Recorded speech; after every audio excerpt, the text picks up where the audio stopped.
방역을 노골적으로 방해하고 또 근거 없는 허위 사실, 교회에 바이러스 테러를 가했다.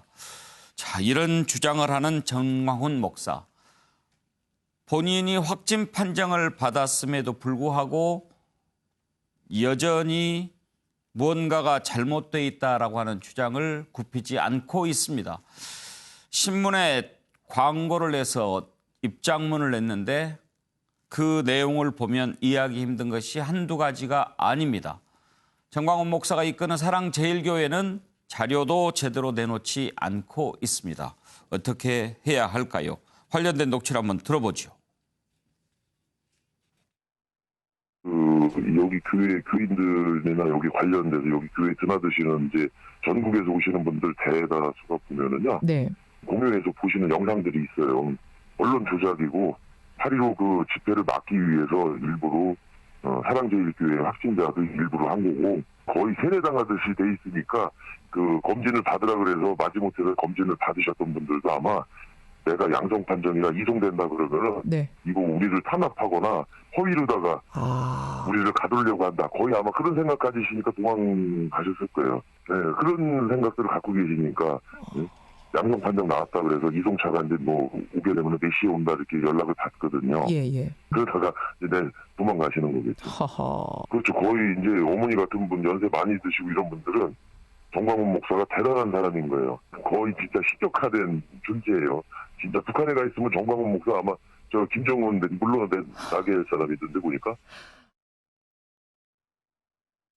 국민들의 저항에 직면하게 된 사악한 태도 문재인과 그 패거리들은 국민 저항을 피해보고자 늘 하던 꼼수를 다시 쓰고 있습니다. 즉 8.15 집회를 저와 우리 성도들이 개최한 단순 집회로 축소 왜곡하면서 동시에 저와 우리 성도들이 우한 바이러스를 퍼뜨렸다며 흑색 선전에 열을 올리고 있습니다. 그리고 검사와 격리, 수용 등을 핑계로 내세워 대대적으로 국민들에 대한 검거, 체포, 연행에 나서고 있습니다. 끝까지 저항하여 사악한 태도 문재인과 주사파 정권을 끝장내느냐 아니면 저자들에게 굴종하여 살면서 북한과 같은 삶을 사느냐 하는 것입니다. 더 이상 그들의 터무니없는 꼼수에 현혹되지 마시고 진실을 알려고 노력하여 주시고 서로 격려하고 용기를 주시기 바랍니다. 그리고 저를 비롯한 자유시민들의 국민저항운동에 동참하여 주십시오. 존경하는 국민 여러분, 전광훈 목사입니다. 저로 인해서 많은 염려를 끼쳐드림에 대하여 송구스럽게 생각합니다. 제가 그 제보를 받은 바가 있습니다. 바이러스 테러가 우리 교회 안에 숨어 들어온다. 아무리 악한 공산주의자고 주사파도 그런 짓을 할 수 있겠느냐? 저는 사실 그 말에 대해서 별 관심을 안 가졌습니다. 근데 막상 이 사건이 딱 터지자 심정적으로 불순분자들의 이 바이러스 테러의 사건이 우리 교회에 일어났다 하는 것을 제가 느끼게 되었습니다. 사실 저 개인적인 설득력이나 실력으로서는 광화문 광장에 단 100명도 제가 모을 수 없습니다. 저는 주도한 바도 없고 또 그럴 힘도 없습니다. 교수님, 지금 정광훈 목사 이렇게 그 얘기 들어보니 약간 목이 좀 잠긴 것 같이 들리지 않습니까? 뭐 좀 가래가 있으면서 예. 좀 감기 기운이 있는 것처럼 보이는데요. 예. 뭐 실제 뭐 보도가 안 돼서 알 수는 없습니다만은 목소리의 상태를 보면 그렇게는 보입니다. 예, 확진 판정은 지금 받은 상태 아닙니까? 치료 중이고. 예, 확진할 때 당할 때까지만 해도 사실은 뭐 아무 증상도 없고 열이 없다고 말씀을 하셨는데 예. 실제 지금 보면은 목소리는 감기 목소리인 것은 확실하게 보입니다. 정광훈 목사가 지금 나이가 아마 60대 후반쯤 되는 걸로 알고 있고 우리 나이로 65세니까 예. 고위험군에 속하는 것도 맞고요. 그리고 원래 또 좀 그 몸이 안 좋아서 지난번에 보석 신청도 하고 또 몸이 좀 안 좋지 않았습니까? 그러니까 알려진 것으로서는 당뇨가 있으시고 예. 신장 기능이 상당히 많이 안 좋다고 각별히 좀 조심을 해야 될 그런 상황인데. 기저질환이 있고 연령이 굉장히 높은 편에 예. 속하는 것입니다. 그런데 지금 그 사랑제일교회에서 그런 문자를 이렇게 교인들에게 보낸다고 합니다. 보건소나 이런 데 가면은 양성이지만 일반 병원에 가면 음성으로 나온다. 그런데 다시 한번 양성 나온 사람들 다 병원 가서 받아봐라 이렇게 얘기를 한다고 해요. 뭐 병원 가서 받으시는 것도 좋으실 텐데 병원에는 선별 진료소가 있고요. 예. 사실은 보건소에서는 검체 채취를 대부분 하고 일단 병원이나 혹은 수탁 기관에 인증된 수탁 기관들이 있거든요. 예. 그런데 보내서 검사를 하는 것이기 때문에 보건소에서 진단까지 다 하는 경우는 그다지 많지는 않습니다. 그래서 예. 딱히 보건소라고 그래서 못 믿을 일은 아니고요. 검체 채취는 어디서 하든지 뭐 그거는 검체이기 때문에 그 이후에 이제 진단이 문제이고 그럼 처음부터 검체 채취할 때 뭐 여러 가지를 오염을 시킨다든가 하는 방법은 있을 수 있겠습니다만 이 바이러스를 어디서 구해 갖고서 그걸 오염을 시킬 수 있겠습니까? 굉장히 어려운 일이죠. 예. 바이러스를 이렇게 들고 다니면서 뿌릴 수 있습니까? 뿌릴 수는 있겠죠. 예, 물 배양을 시킨다고 그러면 얼마든지 뿌릴 수는 있지만 예. 그게 그렇게 쉬운 일은 아닙니다. 이 바이러스는 지금 이 BSL-3라는 아주 엄격한 조건 하에서 완전히 외부랑 격리된 상황에서 실험을 할 수 있게끔 되어 있기 때문에 예. 많은 양의 바이러스를 얻는다는 것 자체가 연구자들도 지금 어려운 일이고 예. 실제로 일반 사람들 특히 뭐 보건소에 계신 의사 선생님들이나 검체 채취하시는 분들이 그거를 얻을 수 있는 방법은 아마 없을 것으로 보입니다. 처음에 뿌릴 수는 있겠죠. 그러니까 놀랐습니다. 이제 뭐 미션 임파서블 정도로 한다면 뿌릴 수 있겠다 이런 말씀이신 거죠. 그러니까 생화학 무기로 생각해서 어떤 나쁜 사람이 그것을 배양을 시켜서 갖고 나온다면 가능하지만 아직까지 그런 증거는 아무 데서도 없거든요. 누출된 정황도 없고 하기 때문에 실제 영화에서나 나오는 그런 미생물학적인 테러는 지금 현재로서는 뭐 상상하기가 어려운 상황이죠. 예. 그런데 윤기찬 부위원장 지금 사랑제일교회에서 명단을 이렇게 좀 제대로 제출하고 검사도 제대로 받고 그러면 좀 나을 것 같은데 그렇게 협조적이지 않은 것 같아요. 그게 좀 제일 이해가 안 돼요. 왜냐하면 이전에 신천지 같은 경우에는 명단 제출에 협조했거든요. 그것이 사실과 뭐 다르다. 일부가 누락됐다 이렇게 해서 공방이 있었는데 그래서 아마 그 당시 압수수색이 적당하지 않았기 때문에 네. 그 행정조사 차원으로 들어갔어요. 검사도 포함이 돼가지고 들어가서 포렌식 요원까지 들어가서 이제 했는데 지금 여기는 그 명단 자체를 지금 안 주고 있다는 거거든요. 그래서 압수수색 얘기까지 나오고 있는데 압수수색은 사실 적당하지 않은 또 한계도 있기 때문에 왜냐하면 압수수색으로 확보한 자료는 재판 수사 외의 목적으로 사용할 수가 없거든요. 그러니까 결국 방역 목적으로 사용할 수가 없는 겁니다. 예. 이런 이제 현실적인 한계 때문에 정부가 고민하는 것 같은데 압수수색 얘기가 나오기 전에 일단 명단은 제출해야 되겠죠. 그 기본적으로 안 하는 이유는 제가 아무리 고민해봐도 이해할 수가 없겠고요. 예. 다만 이제 정부가 지금 같이 병행해야 될 것이 그 역학조사를 통해서 추적해서 뭐 격리시키고 진단하고 치료하는 거는 하되 정부가 일단은 이렇게 지역사회 만연하고 교수님 말씀처럼 700여 명의 지금 행방이 묘연하다면 이미 상당히 시일이 지났기 때문에 예. 전파될 가능성이 큰 상태거든요. 그렇다면 3차 이거 사회적 거리두기 3단계 정도로 먼저 한 10여일 정도를 해놔서 예. 감염병 예방과 차단 조치를 먼저 한 이후에 그다음에 책임은 묻고 뭐 처벌을 하고 이렇게 병행하는 것이 맞지 않을까. 그래서 공권력의 행사라는 것이 이렇게 뭐 감염병 예방하고 차단 그 정부 방침에 따르지 않는 분들에 대한 처벌도 있지만 이 실제 공권력이 할 것은 예방과 차단이거든요. 그래서 그것을 같이 병행하는 게 어떤가라는 생각을 한번 해봤어요. 지금 저렇게 신도 명단도 제출하지 않고 저런 모습을 보고 좀 답답했던지 이재명 경기도지사가 서울시장 박원순 시장이 안 계셔서 참 빈자리가 크다. 그리고 사랑제일교회는 서울에 있지만 그 신자들 때문에 경기도에도 확진자가 생겼으니까 우리가 직접 갈 수도 있다. 이렇게 얘기를 하던데 그건 가능합니까? 실제 왔다가 아마 그 서울시에서 뭐 우리가 하겠다고 해서 예. 한두 명 남기고 아마 철수한 걸로 이렇게 언론에 나오던데요. 근데 그건 할 수 있나요? 원래 가능하죠. 왜냐하면 예. 이제 그런 주관이 이게 여러 그 시도에 걸쳐 있기 때문에 가능은 한데 문제는 오셔도 예. 와도 실제 협조를 안 하게 되면 예. 강제적으로 할 수 있는 방법이 없어요. 없습니까? 예, 그 압수수색 감염병 관리 예방관리법으로 안 됩니까? 없어요. 달라고 요청해서 사후적인 뭐 그에 대한 행정적 제재 이런 것들은 가능해도 예. 강제적으로 압수수색처럼 뺏어올 수가 없어요. 이재명 지사는 그 부분에 대해서 현행범으로 보고 할 수 있다 또 그렇게 주장하더라고요. 사실은 좀 무리한 저는 개인적으로 예. 뭐 이재명 지사도 법률가니까 거기에 대한 법리적 뭐 근거가 있겠지만 예. 제가 볼 때는 그건 사실 좀 쉽지 않고 예전에 신천지는 달랐어요. 그때는 협조가 좀 됐거든요. 예. 그래서 그때하고 지금 이렇게 아예 건네주지 않는 경우와는 조금 달라요. 현근택 부위원장은 네네. 어떻게 생각하세요? 그게 법적으로 어떻게 해야 될 거라고 지난번 아마 생각하시는지. 신천지 때 기억하시겠지만 이재명 지사가 이제 과천에 그때 본사가 있었잖아요. 거기에 가서 결국은 아마 행정조사라는 게 이제 이미 제출 형식인 형식이었어요. 그러니까 어찌 보면 이제 협조를 했던 측면이 있는데 그래서 그때 컴퓨터를 아마 이제 뭐 카피해서 이렇게 명단을 제출받은 형식이 됐는데요.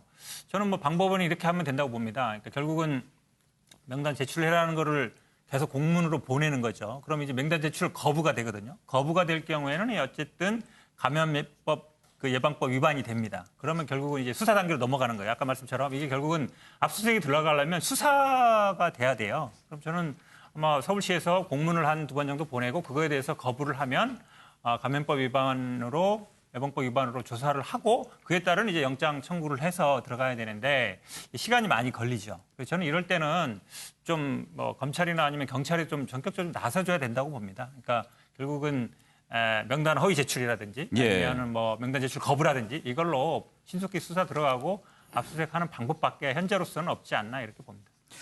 차경철은 정광훈 목사가 계속 이렇게 음모론을 제기하는데 실제로 그렇게 믿는 걸까요? 아니죠. 저분도 뭐 정신이 멀쩡한 사람인데 그걸 실제로 믿겠습니까? 저분의 의도는 그거죠. 자신이 선교가 순교자적인 사람이다. 그리고 나는 영웅이다. 악당에 대항하는. 그것을 계속 퍼뜨리면서 그리고 이번 코로나19에 감염된 것도 악당의 공격이다. 그래서 나는 이 위협을 뚫고 내가 이 병을 치유하고 나서 악당들과 더욱 열심히 싸울 것이다. 이런 메시지를 주는 거죠. 그러니까 자신도 아는 거죠. 아이고 내가 지금 코로나19 걸려서 지금 혼이 나고 있는데 어쨌든 빨리 나아서 계속 내가 하던 운동을 계속 하겠다는 그런 생각을 갖고 있는데요. 지금 코로나19가 처음에 그 2월 18일 날 그 대구에서 엄청나게 많은 확산세가 났을 때도 신천지도 굉장히 소극적이었습니다. 이 사랑제일교하고 똑같은 행태를 보였습니다. 그래서 처음에 행정명령 내렸죠. 행정명령 내리니까 듣지 않았습니다. 진단검사도 받지도 않고 명단도 제대로 내지 않았습니다. 그런데 전부 다 그 교인의 명단을 대충 확보를 해서 전부 경찰을 붙였습니다. 경찰관들을 전부 붙여서 그리고 많이 모이는 곳에 경찰관들을 전부 다 넣어서 그랬더니 결국에는 이만희 교주가 조금 소극적인 태도로 나오면서 명단에 협조하고 진단검사에 협조했습니다. 지금 공권력이라는 게 가장 겁내는 사람이 사실 경찰입니다. 경찰이 들어가서 모든 명단 뺏고 그리고 사람들 신병을 제대로 확보를 한다면 이것이 진단검사가 빨리 진행이 되니까 지금 공권력이라면 경찰관들이 빨리 조를 짜서 이분들 명단을 빨리 확보하고 그리고 신병을 최대한 빨리 확보해서 진단검사를 받게 하는 것만이 지금 제대로 된 수습책이지 이 사람들한테 내라고 해서 제가 볼 때 신천지의 기억을 되살렸을 때는 낼 가능성이 별로 없다. 저는 그렇게 생각합니다. 정광훈 목사는 지금 우리 방역 당국을 불신할 뿐만 아니라 거의 조롱까지 하고 있습니다. 방역에 관련한 정광훈 목사의 생각 잠깐 들어보겠습니다. 그래서 10년 전에부터 있었던 우리 교인 명부를 다 넘겨줬습니다. 넘겨줬는데 그 가져가서 전화를 해보니까 그중에서 500명 가까이가 통화가 안 된 거예요. 그 통화가 왜 안 됐냐? 10년치도 하려고 하니까 10년치를 다 줬더니 그 10년 사이에는 우리 교회를 다니다가 그만두고 다른 교회를 간 사람도 많고 그런데 이걸 가지고 허위 명단을 제출했다. 이런 식으로 정세균과 행정당국이 이렇게 우리 교회를 몰고 가는 겁니다. 지금 보수 우파 이 유튜브 언론에서 다행히도 소상히 진실을 많이 이제 방송을 하는 걸 듣고 있습니다. 절대로 문재인에게 속아 넘어가지 마시기를 간곡히 부탁드립니다. 예, 정광훈 목사는 지금 확진 판정을 받고 치료를 받고 있는데 어제 또 이렇게 신문에 광고까지 냈습니다. 대국민 입장문이라고 하는 내용인데요. 여기에 보면 정부가 발표하는 확진자 수가 명백한 허점이 있다라고 이렇게 주장하면서 명단 제출을 강요하고 검사를 강요하고 격리를 강요하는 것은 직권남용이고 불법 감금이다라고 주장합니다. 자, 이렇게 이해하기 힘든 주장들을 계속하는데 또 한 가지 차정 교수, 지금도 정광훈 목사는 코로나라는 말을 쓰지 않습니다. 우한 바이러스, 이게 처음에 황교안 대표 한참 이 말 쓰다가 결국은 나중에 코로나 바이러스 썼는데. 그렇죠. 지금 뭐 사실 이제 우한 코로나라는 것 자체는 지금 WHO에서 공식적으로 지금 지명한 병명이지 않습니까? 사실 우한 코로나라는 그 이 명칭 자체가 어떻게 보면 상당한 어떻게 보면 정치적인 의도, 나름대로 그러한 그 의도를 가지고 사실 이 코로나에 대해서 이 지금 단순한 질병이 아니라 어떻게 보면 중국의 이 그런 이 정치적인 의도에 의해서 퍼뜨려진 질병이기 때문에 우리가 무조건적으로 이 부분에 대해서 그냥 그러니까 과학적으로 받아들일 것이 아니라 정치적 의도를 파악해서 해야 된다는 그러한 일종의 보수 정치 세력의 그러한 그 이 입장에서 비롯된 이야기인데요. 지금도 여전히 이 단어를 쓰고 있다는 것 자체는 이게 그러니까 방역으로 받아들이고 과학으로 받아들이는 것이 아니라 여전히 그러니까 정치적인 그런 목적으로 이 사태를 지금 끌고 가려고 하는 정강훈 목사의 의도가 지금 깔려 있는 것이 아닐까 생각이 듭니다. 지금 뭐 이 본인이 지금 10년치 다 줬는데 정부가 결국은 지금 10년치 그 이동된 그 신도들 그 부분들에 대해서 문제를 삼는다. 그러한 부분들을 이렇게 주장하는 이유는 이게 그러니까 이 사랑제일교회는 정부가 내라는 대로 우리가 협조 다 하고 있다. 그런데 정부가 우리를 탄압하기 위해서 사실은 좀 이렇게 지나친 이야기를 하고 있는 것이라는 이야기를 지금 일반 국민들에게 선동식으로 지금 이야기하고 있는 것이 아닐까 하는 생각이 듭니다. 이렇게 하는 것은 결국은 지금 사랑제일교회에서 비롯된 이 상당히 집단 감염의 이 지금 어떻게 보면 2차 이 폭발의 하나의 원인에 대한 책임을 회피하려는 그러한 의도가 깔려 있는 것 같고요. 그리고 또 하나는 이 본인이 사실 문재인 정부에 대해서 강하게 맞서는 정치적인 순교자로서의 모습을 비춤으로써 어떻게 보면 자신에 대한 동정 또 지지층 이런 것들을 끌어모아서 결국은 지금 이 사태 이후에 앞으로 전개되는 여러 가지 전국에 있어서의 이 자신의 정치적인 입지까지 노리고 있는 것이 아닐까. 그렇다고 한다면 단순한 이 성직자, 교역자의 자세가 아니라 이분은 말 그대로 지금 정치를 하고 있는 것이 아닐까 하는 생각이 듭니다. 정태근 의원 보시기에도 정광훈 목사가 무슨 정치적인 의도가 좀 있다라고 보여집니까? 정치적인 목적까지는 모르겠습니다만 그동안 그 문재인 정부에 대해서 강하게 반대해왔고 또 투쟁해왔던 것은 분명하고 그 연장선상에서 지금의 사태를 연결시켜서 해석하는 것은 아주 분명하죠. 그래서 자신이 탄압을 받고 있다. 이런 측면들을 지금 계속 강조를 하고 있고 그러면서 이 사랑제일교회뿐만 아니라 지금 이제 강경하게 문재인 정부에 투쟁하고 있는 사람들한테 있어서 내가 구심점 역할을 하겠다. 이런 의도가 있는 건 분명한데 두 가지를 좀 말씀드리고 싶은데요. 과연 방역을 우리가 보다 더 효과적으로 한다는 측면에서 지금 그냥 공권력으로 계속 정광훈 목사를 밀어붙이는 것, 사랑제일교회를 밀어붙이는 것이 최선인가?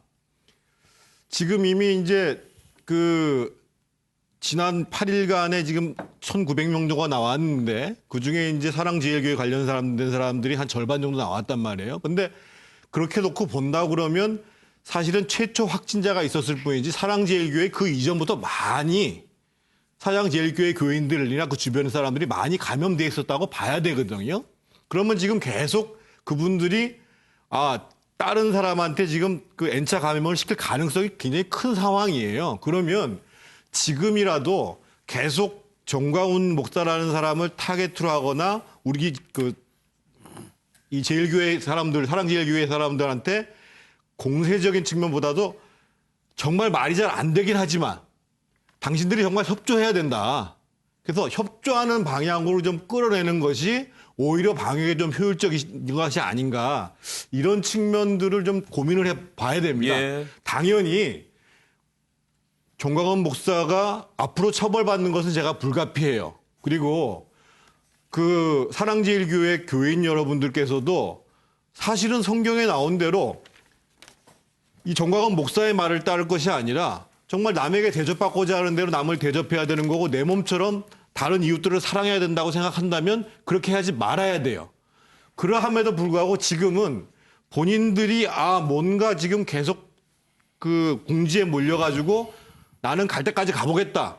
이런 심산으로 지금 나오는 가능성이 굉장히 크기 때문에 어떻게든 그분들의 생각들을 좀 바꿔내야 되거든요. 정태근 의원 말씀의 요지는 너무 압박하지 안 하는 게 좋겠다 지금 그런 말씀이잖아요. 강원 양면을 다 해야 된다고 예. 보는 거예요. 기본적으로 공권력으로 할 수 있는 부분들도 최대한 하지만 동시에 그분들이 최대한 자발적으로 협조할 수 있도록. 그러니까 실제로 아까 보면 정광훈 목사가 10년치 명단을 냈다고 얘기를 하잖아요. 근데 저는 어떤 명단을 냈는지는 모르겠어요. 그러면 전체 지금 명단이 뭔지를 정확히 좀 얘기를 하고 지금 거기서 틀린 명단만을 얘기할 것이 아니라 지금 사랑제일교회를 다녀왔거나 했던 사람들을 명단을 더 확보할 수 있는 방안이 없느냐, 실제적인 것들을 이렇게 접근하는 것이 맞는 것이 아닌가 이런 생각이 들어요. 충분히 이해는 갑니다만은 그래도 영은택 부위원장 지금 사랑제일교회가 보이고 있는 행동을 보면은요, 특히 정광훈 목사와 신천지 때와 다른 게 신천지는 이단으로 규정이 돼 있는 곳 아닙니까? 그렇죠. 네. 그렇기 때문에 거기에 속해 있는 것을 알리기를 꺼려했지요. 그렇죠. 네. 그래서 가급적 피했다라고 한다면 지금 정광훈 목사와 그 사랑제일교회 측은 정면으로 부딪히고 방해하고 그러는 것에서 확연하게 차이가 나지 않습니까? 그렇죠. 그러니까 이 가장 중요한 지점을 지적하셨는데, 그러니까 정광훈 목사는 사실은 이제 정치 활동을 하고 있는 것이죠. 그러니까 본인이 일단 장로회 목사고요. 한기총이 뭐 지금은 뭐 많이 어찌 보면 영향이 줄었습니다만 그래도 대한민국 보수 기독교를 대표하는 조직이었어요. 거기 회장이거든요. 그러다 보니까 본인이 그동안 계속 이제 정부 정책을 비판해오고 여러 가지 해왔지만 이걸 하나의 이제 정치 투쟁으로 본인들을 탄압하는 방법 탄압하고 있다. 강제로 뭐 수용시키고 이렇게 있다. 이걸 몰고 가고 있는 건데요. 저는 이게 어찌 보면 약간 이제 신천지 같은 경우에는 그래도 좀 숨으려고 하고 기존의 기독교에서 약간 이단으로 판가기 때문에 사실 사회적으로도 보면 좀 코너에 몰렸었어요, 많이. 근데 정광훈 목사 다 기억하시겠지만 작년, 재작년 굉장히 어찌 보면 황교안 대표라든지 이런 분들이 굉장히 어찌 보면 키워준 면도 있고. 그래서 저는 저희가 보기에는 이거를 정치적인 구도로 자꾸 몰고 가려고 하는 것 같은데 저는 뭐 물론 말씀처럼 잘 얘기하면은 협조를 잘 해줄 것 같느냐. 저는 별로 그럴 생각 없는 것 같습니다, 보기에. 물론 뭐 회유하고 권유하면 좋겠지만 안 되면 강제력을 동원하는 방법밖에 없어요. 근데 지금이 제가 보기에 아마 일주일 아니면 우리가 잠복기를 뭐 2주일 정도 본다 그러면 이번 주말이나 다음 주 정도 굉장히 위험한 시기 때문에 저는 지금은 뭐 어쩔 수 없다. 강제력 동원해서 명단을 하고 그분들한테 검사 받게 하고 아까 지금 확진자 아들 얘기하잖아요. 확진 받으면 도망간다고 신적인 존재라 생각하기 때문에 그분 얘기를 더 따른다. 그럼 뭐 어쩔 수 없죠. 저는 뭐 강제력 동원하는 방법밖에 없다고. 예, 제가 한 말씀 드리고 싶은 이야기는 여기서 좀 문제가 있는 것이 지금 8일 동안에 1,900명이 발생을 했는데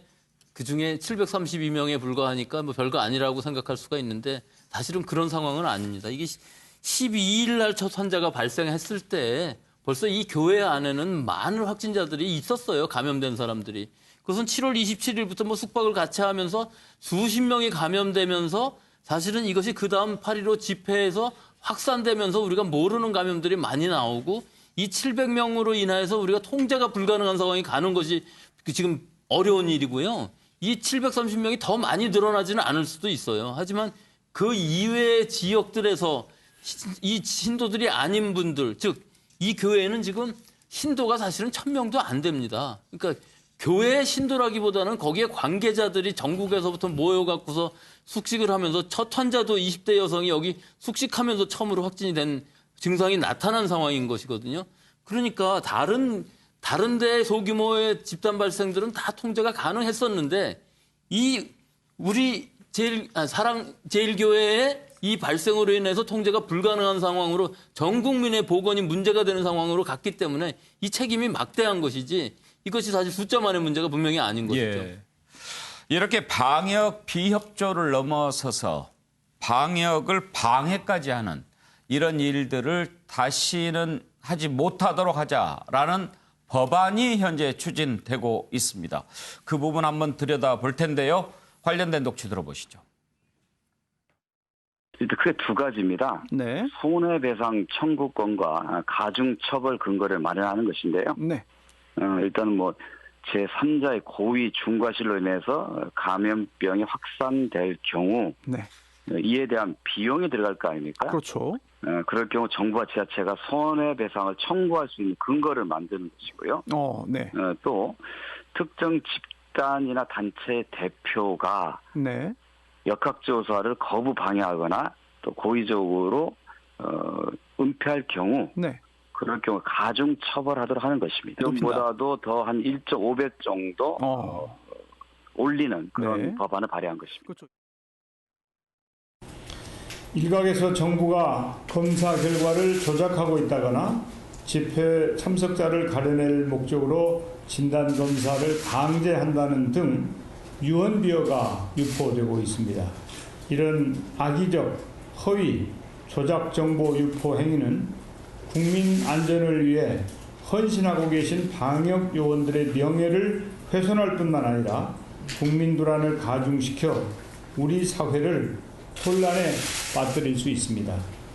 또한 지금까지 우리가 공들여 쌓아온 K-방역 이미지를 스스로 손상시키는 행위입니다. 정부는 허위 조작 정보 유포자를 끝까지 추적하여 그에 상응하는 법적 책임을 반드시 묻겠습니다. 방역 활동을 저해하는 일체의 행위에 대해 법이 허용하는 모든 수단을 총동원하여 엄정하게 조치하겠습니다. 특히 악의적인 방역 활동 저해 행위에 대해서는 구속 수사를 원칙으로 하고 법정 최고형을 구형하도록 하겠습니다. 정부는 코로나19 방역에 최선의 노력을 기울이는 한편 일체의 불법 행위에 대해서는 무관용 원칙을 적용하여 엄정 조치하겠습니다. 부디 성숙한 시민 정신을 보여주시기를 간곡히 당부드립니다. 방역이 성공적으로 수행되기 위해서는 국가 방역 정책에 대한 국민의 신뢰가 필수적입니다. 코로나 관련 가짜뉴스는 추적 관리 체계를 강화하고 신속하게 차단하여 뿌리를 뽑도록 하겠습니다. 가짜뉴스를 생산하는 행위뿐만 아니라 유포 확산시키는 행위도 엄정하게 책임을 묻도록 하여 국민의 안전을 지키겠습니다. 예, 그야말로 이제 정부가 강력하게 대응하겠다라는 입장을 밝히고 있는데요. 박원석 기장, 이른바 정광훈법까지 이제 만들겠다. 오죽하면 그러겠느냐 하는 생각도 듭니다만. 네, 뭐 여당 의원들이 잇따라서 법안을 발의를 하고 있는데 지금 뭐 감염병 예방법에도 손해배상이나 처벌 조항이 없는 건 아닌데요. 그런 어떤 법 조항에도 불구하고 지금 사랑제일교회나 정광훈 목사 같은 사례가 있기 때문에 좀 더 처벌을 강화하고 손해배상 책임을 무겁게 하겠다라는 취지에서 뭐 저는 어느 정도 필요성이 있다고 봅니다. 그런데 이렇게 이 코로나19가 유행한 이후로 정부의 방역 지침이나 이 방역 활동에 대해서 이렇게 노골적으로 저항하고 비협조하는 건 처음이거든요. 이 신천지하고 다른 점은 신천지도 초기에 워낙 이제 이단이라는 그런 낙인이 우려스러워서 회피 경향이 있었습니다만 정부가 이제 강하게 밀고 나가니까 곧 이제 승복을 하고 수용을 했는데 지금 정광훈 목사나 사랑제일교회나 또 8.15 집회에 많이 참여하셨던 이런 보수 기독교 같은 경우에는 아주 공개적이고 노골적인 이제 반정부 세력임을 자임하는 분들이에요. 그렇다 보니까 정부의 정상적인 방역 통제 활동조차도 자신들에 대한 이제 탄압이다. 이렇게 좀 왜곡된 인식을 하거나 또 그런 왜곡된 주장으로 일종의 허위 사실을 유포하는 경향이 있는데요. 저는 뭐 설득과 그 설득을 통해서 승복하도록 하는 게 최선이겠으나 이게 이제 정부의 설득에도 불구하고 저런 태도가 계속 유지된다면 어쨌든 뭐 강한 공권력 행사가 불가피하고 그렇게 하지 않으면 그로 인한 책임은 국민 전체의 피해로 돌아올 수밖에 없는 상황이고 또 국민들은 그런 생각도 한편으로 하는 것 같아요. 왜 이 사랑제일교회에 대해서 강하게 나가지 못하냐. 이런 불만을 표출하는 분들도 있거든요. 그런 점들을 감안해서 법안들도 나온 것 같은데 물론 이제 저 법안이 정기국회에서 논의가 돼가지고 입법이 될지는 뭐 지켜봐야 되겠습니다만 지금 상황에서 뭐 어느 정도 필요성은 있다고 봅니다. 윤기찬 부회장, 지금 법 가지고는 저런 부분 다루는데 한계가 있습니까? 뭐 저는 개인적으로 이럴 때마다 이렇게 입법을 해서 처벌수를 올리고 하는 것은 찬성하지 않고요. 이미 이제 아시다시피 4월 5일 날 벌써 법을 올려서요. 처벌수를 높여놨어요. 근데 지금 저렇게 처벌수를 높이겠다고 하는 것은 어느 분이 긴급체포, 현행범체포 얘기를 하니까 긴급체포를 하려면 사실 3년 이상의 형에 해당하는 죄를 범해야 되거든요. 근데 이게 3년 이상에 해당하는 죄가 극히 드물어요. 2년 이하가 주로 돼 있기 때문에 긴급체포를 할 수 있도록 법을 바꾸자는 겁니다. 저는 상당히 위험한 발상이라고 보고요. 오히려 허위 사실을 유포해가지고 정부의 이 방역 행정을 방해하면 위계의원 공무집행방해를 적용하면 돼요. 그거는 이제 5년 이하기 때문에 가능하거든요. 이렇게 있는 법을 적용해서 할 생각을 해야 되는데 자꾸만 그때그때 법을 만드는 것은 옳지 않다고 보고요. 또 하나 짚고 넘어가고 싶은 것은 아까 한 분이 그런 말씀하시던데 정부의 이 방역 신뢰 말씀을 하시는데 이건 가짜뉴스 때문이 아니에요. 가짜뉴스는 지금 국민들이 믿지 않습니다. 지금 일부 믿는 분들은 그 뉴스의 진정성이라기보다는 다른 의도가 있는 거라고 좀 봐요. 예. 근데 정부가 지금 방역 행정을 보면 사실상 오락가락 했잖아요. 여기에 대한 어떤 책임 있는 일단 먼저 뭐 사과까지는 아니더라도 방역 행정에 신뢰를 못 드려 죄송하다라고 말을 먼저 하고 그럼에도 불구하고 이렇게 일부 국민들이 이렇게 하는 것에 대해서는 엄정히 대하겠다. 이렇게 순리인데 무조건 가짜뉴스 탓이다 이렇게 가는 것은 오히려 국민들한테 신뢰성을 좀 덜 주는 게 아닐까 생각합니다. 현근택 부위원장 의견은요? 네, 저는 좀 생각이 다른데요. 그러니까 지금 이제 어찌 보면 이제 정부가 뭔가 잘못했다, 방역을 잘못했다 이렇게 얘기하시는 것 같은데 저는 이 사실은 최근에 이제 법을 좀 강화한 건 맞아요. 근데 지금 집행명령 같은 만약에 이런 거 금지 위반하면 벌금 300만 원 이하입니다. 말씀처럼 입원 치료라든지 받으라 했는데 안 받으면은 2년 이하로 돼 있어요. 아니면 1년 이하거나. 그러다 보니까 사실은 뭐 긴급체포 요포권에 해당이 안 됩니다. 그리고 손해배상도 사실은 지금 뭐 구상권 많이 청구하지만 제가 보기 쉽지 않아요. 현행법으로는. 왜냐하면 손해 발생, 특히 인과관계 입증하는 게 굉장히 어렵거든요. 예. 그러다 보니까 형사처벌의 위험성도 크지 않고 어찌보면 법적으로 어떤 돈으로 물어줄 민사상의 손해배상 책임도 크지 않다는 거를 대부분 아세요, 이분들이. 그러다 보니까 저는 이게 실효성에 문제가 있는데 예. 사실은 어찌 보면 이게 법의 허점이었어요. 이 올해 초에 이 법을 만들 때도 이게 집행금지명령 위반하면 어떻게 처벌해야 되나 그 법이 없었단 말이죠. 그러면 저는 뭐 지금 상황에서는 조금 더 가중해서 처벌할 필요가 있다. 그리고 손해배상도 좀 징벌적으로 할 필요가 있다고 보고 지금 어찌 보면 가짜뉴스 지금 뭐 정광훈 목사 얘기 나오는 것들이 국민들이 모두 보기에 사실은 어찌 보면 당의 사실은 아니라고 하지만 이런 게 광범위하게 유포되고 있거든요. 그럼 그런 부분에 대해서 당연히 어느 정도 제재를 가해야지 그냥 뭐 정부가 잘못했기 때문에 가짜뉴스 이런 거 그냥 방치해도 된다. 이거는 저는 아니라고 봅니다. 물론 뭐 법이 만능은 아니겠죠. 그런데 정말 이렇게 노골적으로 방역을 방해까지 한다면 뭔가 좀 특단의 조치가 있어야 되지 않느냐 하는 여론이 있는 것도 사실입니다. 그런데요, 사랑제일교회 도대체 방역 수칙을 어떻게 어겼길래 이 정도가 됐을까 하는 것 한번 살펴보겠습니다. 지난 7월에요. 정말 모든 교회가 온라인 예배 드리고 소모임 하지 않고 자제하고 이랬던 상황입니다. 그럴 때 사랑제일교회 7월 27일부터 2박 3일간 대규모 집회를 그것도 합수까지 하면서 했던 사실이 밝혀졌습니다. 그 영상을 공개하겠습니다.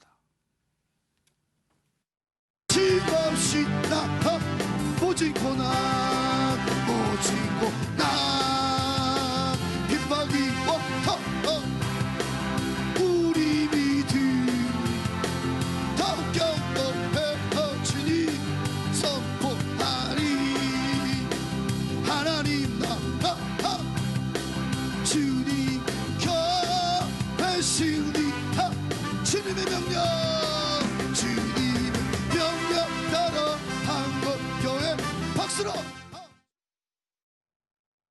5일 정도 계시다. 5일 동안 숙식을 그 교회 강당에서. 하셨으니까, 예. 뭐 이렇게 경상도라든가 이게 뭐 충청도 이렇게 멀리서 전라도나 이런 멀리서 오시는 분들도 꽤 있으시다 그랬었어요. 엄청 많이 오는 것을 말씀하시죠. 예, 늦으면은 뭐 그렇게 또 거기서 이제 철야 기도라든가 뭐 금식 기도 이런 거 이제 어르신들 권사님들하니까 그런 기도들도 거기서 하시고요. 그러니까 거기서 이제 밤늦게까지 기도들 하시고 그러는 걸로 다 알고 있어요, 제가. 거기 그렇게 사람들 모이는데 자꾸 가다가 코로나 걸리면 큰일 난다고 전국으로 다 퍼지는 거라고 그렇게 말했더니 어머니께서 여기는 예배 보러 갈 적에도 체온 다 체크하고 그것도 다 알아서들 잘 한대요. 어머니 말씀으로는. 근데 그게 믿겨지냐고 그게. 밥 먹을 때 그게 되냐고 그게. 그렇죠. 다들 모여서 다 듣고 그러지. 걱정이 안 될 수가 없죠. 집회한다고 사람들 꿀벌벌 얼마나 와댔는지 뭐 낯선 사람 들어오면 물어봐요. 그래서 내가 진짜 목걸이 잡고 어제는 어떤 분이 한 분 들어오는데 생전 처음 본 분이라 목걸이 잡고 내가 그랬다니까 오지 말라고. 저기 교회 다니시는 거 아니냐고 물어봤더니 아니라고 그러더라고. 근데 못 받겠더라고 무서워서요. 고소 먹고 자고 그래서 정부에서 어떻게 해야지. 불안하지. 왜 안 불안해? 정말 어떻게 저 교회 때문에 큰일이야. 그죠? 교수님 지금 보면은 정말 모여서 이렇게 찬송하고 다닥다닥 붙어 있고 마스크도 턱에다 걸치고 또 2박 3일간 집회를 하다 보니까 지방에서 이렇게 올라온 사람들 같은 경우에 근처에 찜질방에 가고 그랬다고 해요. 그러니까 실제로 지금 우리가 소규모 집단 발생들이 일어날 때 개신교가 굉장히 많이 욕을 먹었었어요. 그래서 한 2주 정도 그 규제를 했었거든요. 그러니까 그 이전에도 이후에도 사실은 교회에서 이렇게 대규모로 발생한 적이 없고요. 실제로는 교회 예배가 끝난 후에 소규모 여러 가지 뭐 성경 공부라든지 뭐 구역 예배라든지 이런 데서부터 시작을 해갖고 많이 나왔었기 때문에 그것을 규제를 했다가 7월 24일에 사실 규제를 해제했거든요. 근데 우연히 그 이후에 많이 나온 건 사실인데 실제로 이 교회는 이 코로나19가 처음 발생한 이후로 계속 예배하고 또 집단적으로 집회를 하고 광화문 집회에서도 계속 저희가 해설할 때도 저런 거 하면 안 되는다는 걸 계속 얘기했었거든요. 그러니까 지금 하루 이틀의 얘기가 아니라 7월 27일에 저 5박 6일이라는 저것은 완전히 증폭시키는 즉 교인들 전체가 거의 만연될 만큼 환자 수가 늘어났기 때문에 이렇게 폭발적으로 늘어나는 것이지 저게 뭐 한두 명의 소규모 집단 발생은 전혀 아닌 것이 분명히 보이는 것이죠. 차정 교수 화면을 보면은 정말 저긴 다른 나라입니다. 요즘에 몇 년 전에는 저런 집회하고 그랬지만은요. 지금 저렇게 집회하는 교회 어디에 있을까요? 뭐 저는 뭐 사실 뭐 개신교도가 아니기 때문에 교회의 그런 뭡니까 나름대로 어떻게 하는 행동 그런 부분은 정확하게 알 수 없습니다만 말씀하신 것처럼 사실 지금 코로나가 상당히 나름대로 많이 거의 좀 많이 진화되었다고 하지만 그럼에도 위험성이 상당히 컸던 상황이었지 않습니까? 그렇기 때문에 저렇게 며칠씩 많이 다닥다닥 붙어서 이렇게 합숙을 하고 하는 부분들에 있어서 위험성 이런 부분들을 상당히 간과했던 부분들은 뭐 지금 저 모임을 주최했던 입장에서 보면 그 책임을 저는 면치 어렵지 않나 생각이 들고요.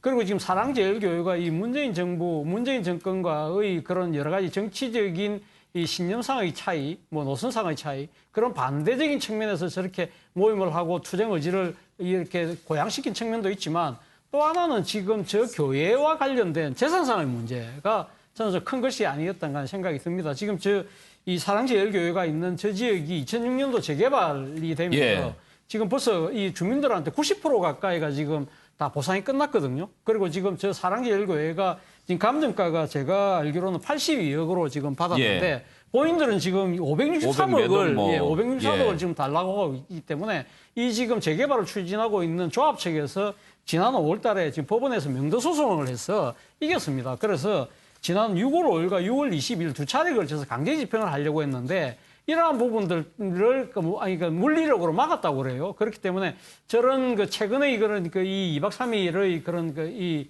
합숙도 어떻게 보면 이분들이 지금 이야기하고 있는 죽음으로 교회를 지킨다는 그러한 측면이 그러니까 정치적인 이유도 있지만 교회의 재산상의 문제 때문에라도 상당히 지금 신자들을 동원한 것이 아닐까? 그렇다고 한다면 이 교회를 이끌어가는 지도부 입장에서 상당히 어떻게 보면 이 지금 종교적인 양심 인정적인 측면에서 보면 저는 상당히 문제가 있다는 생각이 듭니다. 최경철 의원 영상을 보면은요 마스크를 쓴 분들이 좀 보이긴 합니다만 정말 코로나는 전혀 의식이 없는 것 같이 보이지 않습니까? 일단 저게 부흥 집회인지 일반 주일 예배인지는 모르겠지만 어떻게 저런 식으로 계속 조금 부흥 집회처럼 주일 예배도 만들어서 많은 사람들을 불러 모으려는 그런 목회자의 고도의 상업 전술이랄까 이런 것이 있다고 생각합니다. 그러니까 저렇게 했겠죠. 그리고 저렇게 함으로써 방역 대책은 완전히 무너진 것이죠. 사실 코로나19라는 것이 조금만 떨어져 있고 마스크만 제대로 써도 충분히 막을 수 있는 것인데 저러한 기본도 지키지 않으니까 결국 저렇게 된 것이죠. 저는 계속 신천지 얘기를 하는데 신천지의 지금 반복입니다. 신천지 2월 18일 날 나왔던 31명 환자는 밀접 접촉자 예배 같이 본 사람이 1000명이 넘었습니다. 그러니까 순식간에 열흘도 안 돼서 700명, 600명 막 터져 나온 겁니다. 아마 예배당에 한 1000명 정도 있다고 본다면 지금 나오는 300명 이상으로 계속 불어날 가능성이 커지지 않나. 방역 수칙 한 번 제대로 지키지 않은 교회 한 곳 때문에 우리 국민들이 짊어져야 할 짐이 너무나 크다. 저는 너무 안타깝습니다. 교수님, 아무리 마스크를 썼어도 저렇게 가까이 이렇게 붙어서 큰 소리로 찬송하고 그러면 위험하죠? 일단 성가대에서 그 찬송을 하는 것만 해도 위험하다고 그러는 상황인데 예. 지금 저 신도들 전부가 통성기도 뛰면서 뭐, 예. 찬송가하고 장시간에 걸쳐서 저걸 한다면은 저거는 뭐 전체가 퍼지는 거 시간 문제라고 볼 수가 있습니다. 신천지 때도 저렇게 밀집해서 큰 소리로 노래하고 그러지 않았습니까? 다른 점은 신천지 때는 사실은 초기였기 때문에 그런 게 그렇게까지 위험하다고 우리가 잘 알지를 못했었어요. 그리고 마스크도 저렇게까지 쓰고 있지 않았습니다. 그때 그렇죠. 잘 보시면은 예. 그렇기 때문에 많은 사람들이 확진이 됐고 거의 40%가 감염이 된 것은 뭐 어쩔 수 없는 지금 나중에 보니까 그런 것이고 예. 지금 이 상황에서 보면 우리는 방역 수칙 다 알고 있고 이게 얼마나 감염력이 강한지도 알고 있고 또 한 가지는 그때 신천지 때에는 바이러스 자체도 V 바이러스였었는데 지금은 GH 바이러스라는 것들도 계속 다 알려져 있거든요. 예. 지금 바이러스가 훨씬 더 전파력이 강하다. 모든 국민들이 다 알고 있는데 저 사람들만 모를 일도 없는 것이고요. 하여튼 시작부터 끝까지 계속 방역수칙이라는 건 전혀 생각도 안 했기 때문에 이렇게 국민 전체를 지금 위험에 빠뜨릴 수 있는 이런 상황이 된 것으로 봅니다. 이런 식으로 위험천만한 그런 집회를 했는데 또 지금 명단도 입수해야 되고 좀 파악을 해야 될 게 많은데 또 찾아간 사람들 밤새 막아서기까지 했습니다. 어젯밤 상황도 한번 보시죠.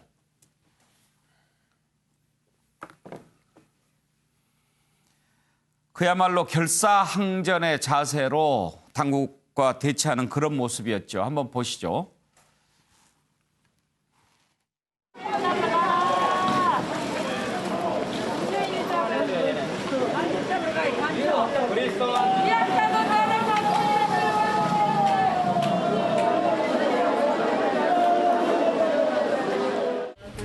불법 상태 그대로 유지합니다. 영장 없는 상태 그대로 유지하십시오. 우리는 절대 못 냅니다. 세방치 다 걷으세요. 여기는 아니, 공영 이거 방패 다 도로예요. 걷으세요. 우리도 아무것도 없습니다. 여기는 교회도 방패 아니고, 걷으세요. 교회도 아니고 공영 도로입니다. 이게 나라예요. 이게 공권력은 대통령이나 서울 뭐 시장이나 이런 인간 선거된 이런 사람들이 함부로 쓰라고 있는 게 아니에요. 맞아. 공의를 위해서 법과 절차에 따라 써야지. 뭐 자기들 소모품이야 이 공권력에? 본인이 스스로 검사를 했어요. 음성 판정이 나왔어요. 그때로부터 자가격리 2주를 할 의무가 있다고 말하는 이게 미친 아닙니까? 우리 직원에게 다가와서 마스크를 벗으면서 껴안았습니다. 그리고 하는 말이 네. 이제 너희들도 접촉자니까 같이 검사를 하자. 이렇게 했다고 합니다. 그러니까요. 그렇게 했던 이유를 혹시 얘기한 게 있습니까? 이유는 말을 안 했죠. 네, 우리 직원 보호와 재발 방지가 필요한 상황이 돼서 시 차원에서도 고발을 검토하고 있습니다.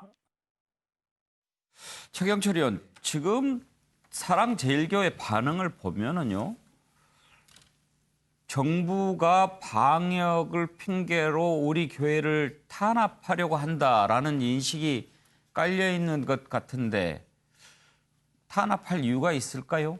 인식이 아니고 프레임을 씌워서 자신은 이 위기에서 탈피를 하고 그리고 정부는 나쁜 정부로 계속해서 프레임을 씌우고 낙인을 찍는 거죠. 그것을 하려고 지금 저렇게 강하게 반응하는 겁니다. 그리고 공권력을 계속해서 무시를 하는 겁니다. 왜냐하면 공권력이 정의롭지 않다는 것이죠. 그렇다면 공권력은 지금 방역에 대한 조치를 못하는 거죠. 지금 빨리 검체를 채취해서 최대한 빨리 그 확진자를 가려내고 그리고 정상인을 가려내는 것이 중요한데 지금 저 부분을 계속 막아서 방역을 계속 못하게 하는 것인데 저는 그리고 보건소 직원들은 무슨 죄입니까? 보건소 직원들까지 뭐 껴안고 침을 뱉고 이렇게 해버리면 저분들은 어떻게 살아가는 얘기입니까? 지금 공권력을 무시하는 건 좋은데 한 사람의 인간마저 그 사람에게 병을 옮길 권리는 없지 않습니까? 저는 이 그 교회에 다니는 분들이 정말 최소한의 양심이 있다면 저런 행동을 할 수 있는 것인지 그리고 정광훈 목사를 두둔하는 것도 상식과 합리의 바탕으로 두둔을 하는 것이지 저것은 우격 따짐이고 어거지죠. 국민 누가 저 사람들이 저렇게 대화하는 것에 대해서 수긍을 하겠습니까? 빨리 공권력이 하라는 대로 해서 방역에 협조를 하는 것이 자신들도 앞으로 사는 길이다. 저는 이렇게 봅니다. 예. 저 변호사님이 말씀하신 것 중에 한 결정적으로 좀 이상한 말씀을 하신 분이 음성이 나왔으면은 그냥 자가격리를 안 해도 된다 하는 식으로 얘기를 하는데 이 지금 우리나라의 방역의 제일 기본이 밀접 접촉을 한 사람, 지금 확진자가 나왔는데 그분이랑 밀접 접촉을 한 사람들은 혹시 감염되었을지 모르니까 일단 진단 검사를 하지만 음성이 나왔더라도 2주간 정도는 또 양성이 나올 수가 있으니까 격리를 하자는 것이 기본적인 거고 그게 우리나라만 지금 가능한 일이고 그래서 우리나라가 이걸 잘해서 지금 현재 307명 정도, 309명 정도로 억제가 되고 있는 사망률인데 이것을 처음부터 부정을 한다면은 뭐 이건 정말 무식한 소리가 될 수밖에 없는 거죠. 그럼요. 그래서 지금 뭐 이낙연 의원도 2주간 격리하고 있고 그러지 않습니까? 예. 짧게 말씀드리면요. 사실은 아마 아까 지금 차재원 교수 말씀하셨는데 이게 단순히 이제 방역 문제만이 아니라 돈 문제도 걸려 있잖아요. 이분들이 어찌 보면 알박기를 하는 겁니다. 지금 감정가의 7배 정도를 요구하고 있는데 법적으로는 사실은 경찰을 동원해서 이제 강제 집행을 하려다가 법원에서 안 되면 경찰력 동원해서 할 수 있거든요. 근데 이 교회가 물론 뭐 저도 뭐 강제 집행 강제로 철거하는 건 안 좋다고 보지만 어느 정도 심리적인 그 기지가 되고 있다고 봐요. 그러면 저는 아마 뭐 철거를 할 수 있는 거기 때문에 저는 뭐 경찰력 동원해서 철거하는 것도 하나의 방법이다. 그리고 보상은 따로 하면 되거든요. 꼭 건물만 있어야 되는 거 아니기 때문에 보상 문제는 이분들이 또 재판을 할 수도 있는 것이고 그래서 사실은 안 되면 저는 그런 방법도 동원해야 된다고 봅니다. 예. 윤기찬 부위원장 만약에 그 보건소 직원을 껴안고 침을 뱉었다면 침을 뱉은 사람이 확진자고 그거로 인해서 보건소 직원도 확진 판정을 받게 된다면 그 상해죄가 되는 겁니까? 그러니까 본인이 그 감염됐다는 사실을 확실히 알고 나서 만약에 침을 뱉었다면 그리고 그 침을 맞은 분이 확진이 됐다면 그때 상해죄 성립이 될 수 있고요. 모르고 만약에 이제 뱉었는데 그분이 확진을 받았다. 그럼 아마 과실치상죄로 연루될 수 있을 거예요. 너도 걸려봐라라고 했다면. 그러니까 본인 자신의 상태가 내가 침을 뱉었을 때 그 침 안에 바이러스가 있어서 과실은 고의가 아니라는 거 아닙니까? 그러니까 본인이 너도 걸려봐 그러면 고의 아닙니까? 미필적 고의라도. 아니죠. 그건 이제 본인이 저분을 저 사람을 상해할 수 있는 그런 그 감염 상태임을 알고 나서 뱉었다면 그럼 당연히 상해죠. 그리고 그분이 만약에 이제 확진을 받았다면. 근데 본인이 상태가 내 안에 바이러스가 있는지 없는지 모르는 상태에서 침 뱉으면서 그런 의도를 갖고 했다 하더라도 그래서 과실치상죄가 될 수 있는 거고요. 아까 그 변호사 한 분이 말한 것 중에 교수님 말씀이 맞는 것이 저분은 아마 법조문복을 했을 거예요. 이게 이제 감염병에 감염되지 않았다고 확인된 경우에는 격리 조치를 해제해야 한다라는 조항이 있는데 그래서 문헌 그대로 해석한 것 같고 저분은. 강현재 변호사 말씀이죠. 음성이 나왔다 해서 확인됐다고 보기는 어렵거든요. 의학적으로 의사가 확인을 해줘야 되기 때문에 그것은 잘못 알고 있는 것 같습니다. 말씀하신 김에 강현재 변호사가 그 영장 관련해서 계속 얘기를 하던데 그 부분도 지금 이재명 지사는 행정명령으로 충분히 할 수 있다라고 얘기하거든요. 그건 어떤 게 맞는 겁니까? 좀 들어가는 것 자체는 사실은 그 행정조사 차원에 들어갈 수 있어요. 근데 영장을 갖고 와라라는 것은 이제 뭐 법리적으로 제가 좀 이해하기가 어렵고요. 다만 가서 이제 그 환자 그 감염 의심자를 수색할 수까지 있습니다. 근데 자료 확보를 위해서는 수색한다는 조항은 사실 없는 건 맞아요. 그래서 그 협조가 필요한 부분인데 다만 이제 그걸 뺏어오기 위해서는 영장이 필요한 건 맞지만 들어가는 것까지 막는 것은 저는 오히려 좀 이해가 안 가는 부분입니다. 자, 정말 너무 비협조적인데요. 자, 전국적인 2차 대유행을 막기 위해서는 또 광화문 집회 참석자 동선 파악이 매우 중요한데 이것도 쉽지 않은 상황입니다. 이 부분 한번 짚어보겠습니다.